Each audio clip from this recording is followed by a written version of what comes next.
تو میں نے جب موڑ کے دیکھا تو وہ بالکل الف ننگی تھی، نہ جانے کہاں سے وہ کوٹ آیا جو آج تک میں نے نہیں دیکھا۔ اتنا خوبصورت کوٹ کالا میرے جسم پہ تھا۔ میں نے اتارا، اس لڑکی کو دے دیا۔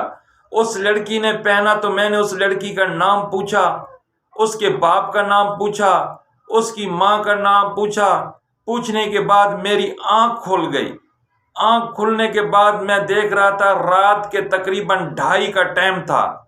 میں اٹھا، اس لڑکی کا نام بھی لکھ لیا، اس کی ماں کا نام بھی لکھ لیا، اس کے باپ کا نام بھی لکھ لیا، اور پھر میں صبح کو پپو کو تلاش کرنا شروع کر دیا۔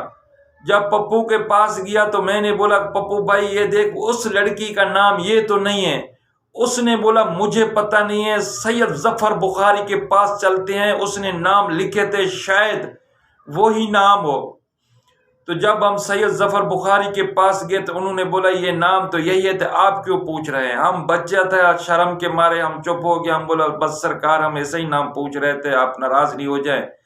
تو میں پپو کو لے کے سیدھا اس کے پاس لاہور چلے گئے، اور کچھ مزار سے میں نے پھولوں کے ہار اٹھائے، اور ایک مٹی کا جسے ڈولی کہتے ہیں اس میں نے پانی بھرا، اور وہ پرچی میرے ہاتھ میں، اور پپو کو لے کے میں سیدھا لاہور میں چلا گیا۔ جب پہنچے، کیونکہ پپو تھا اس کا جگہ جانتا تھا، جب پہنچے تو اس کو جب ہم لوگوں نے بولا کہ آپ کی بچی بیمار ہے، آپ کی بچی کو تکلیف ہے، تو اس نے ہمیں برا بھلا کہنا شروع کر دیا کہ تم کہاں سے آ گئے ہو، پتہ نہیں کہاں سے لوگ آ جاتے ہیں اور ایسی ایسی باتیں کرتے ہیں، ہم لوگ پہلے سے پریشان ہیں، یہاں سے دفع ہو جاؤ، نکلو۔ اور میں جب آنے لگا تو وہ پرچی اور وہ پانی، وہ پھولوں کے ہار اس کی بیوی کے ہاتھ میں نے دے دیا۔ اس نے بھی نہ لینے کے جیسے ہوتا ہے تو ایسا ہی پکڑ لیا، بس جیسے ہوتا ہے ایسا پکڑ لیا، دل نہیں کر رہا تھا اس کا لینے کا۔ واپس آیا پپو کو، اور میں نے رکشا پکڑا اور سیدھا بس اسٹاپ پہ آئے، گھر پہ آ گئے، اور اس پرچی کو اس نے کھولا۔ کھولنے کے بعد اس نے بیٹی کے پاس گئی تو بیٹی نے بولا ماں بات سچ ہے، اور جو کل 2:30 بجے رات سے ابھی تک وہ جنید میرے پاس نہیں آیا، ہو سکتا ہے کہ یہ بات سچ ہو، دیکھتے ہیں۔ 2-3-4 دن انہوں نے دیکھا تو وہ جنید ان کے پاس نہیں گیا۔ اس کے بعد اس کی پوری فیملی اس فیاض سیٹھ کے پاس آئی اور کہا کہ تیرا وہ چھوٹا لڑکا جو پپو جو تیرا نوکر ہے اس کا بیٹا کہاں ہے؟ تو انہوں نے بولا کیا بات ہے؟ تو انہوں نے پھر وہ پرچی کھول کے دکھایا کہ ایک لڑکا یہ تھا اور ایک لڑکا اس کے ساتھ اور تھا، یہ پرچی بھی لے کے آئے تھے اور پھولوں کے ہار بھی لے کے آئے تھے، اور مٹی کا ڈولی تھا اس میں پانی بھی تھا۔ تو میرے کو انہوں نے اس طریقے سے بات کیا کہ میں نے ان کی بات سمجھا نہیں، میں ان کو برا بھلا کہہ کے میں نے ان کو بھگا دیا۔ لیکن بھائی بات سچ ہے، جو اس میں لکھا ہوا ہے اس ٹائم سے لے کر ابھی تک وہ جنید میری بیٹی کے پاس نہیں آیا۔ تو اس فیاض سیٹھ نے کیا کیا، اپنے نوکر کو بلایا کہ تیرا بیٹا کہاں ہے؟ پھر اس کے بیٹے پپو کو بلایا گیا، پپو تم گیا تھا؟ اس نے بولا ہاں صحیح میں گیا تھا، اور ایک دوسرا لڑکا بھی میرے ساتھ تھا۔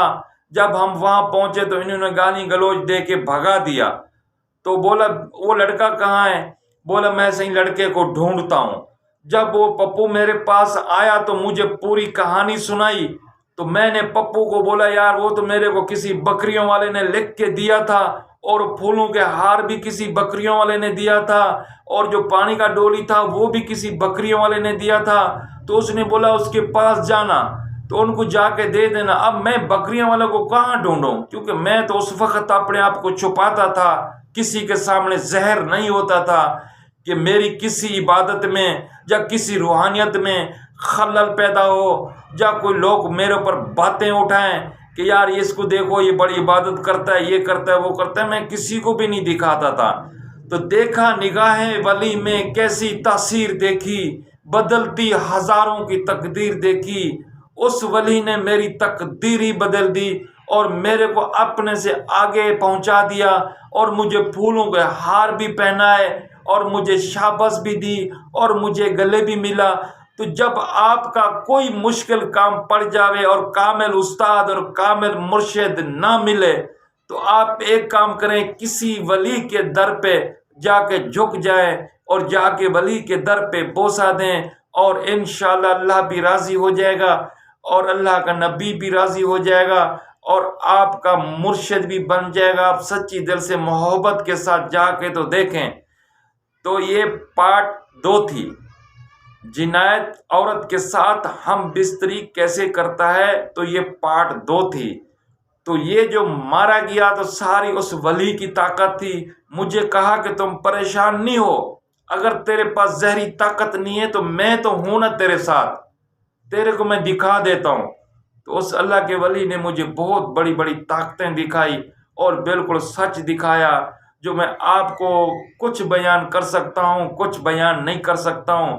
اور جیسے میں اس کو تار کو پکڑ کے مار رہا تھا تو تار پتہ نہیں کہاں سے آئی، اور وہ جو میرے منہ سے الفاظ نکل رہے تھے وہ بھی میں آپ کو نہیں بتا سکتا ہوں کہ میرے منہ سے کیسے الفاظ نکل رہے تھے۔ جب میں اس تار کو ایسا مار رہا تھا تو یہ 2 یا 3 فٹ کا پھٹا بھی تھا اور اس کے ساتھ لوہا بھی لگا ہوا تھا۔ یہ پار کیسے جا رہی تھی اور خون سے بھر کے کیسے آ رہی تھی، اگر آپ کی کوئی سمجھ میں آئے تو مجھے کمنٹ میں ضرور بتانا، کیونکہ ایسی چیزوں کے پوچھنے کے بارے میں تو میں تو بہت بڑے بڑے عالموں کے پاس گیا اور بہت عاملوں کے پاس بھی گیا۔ میں نے یہ نہیں کہا کہ یہ میں نے کیا، اور میں کہتا تھا میرے پاس گاؤں سے خط آیا اور یہ کچھ بتائیں، تو کوئی بھی نہیں بتا سکتا تھا۔ پھر میں کیا کرتا تھا، اس ڈسٹر میں لکھ کے رکھتا تھا کہ ہو سکے کبھی میرے کام آ جائے، ہو سکے کبھی میں غلط راستے پر چل پڑوں تو اس ڈسٹر کو دیکھ کے پھر میں رک جاؤں گا۔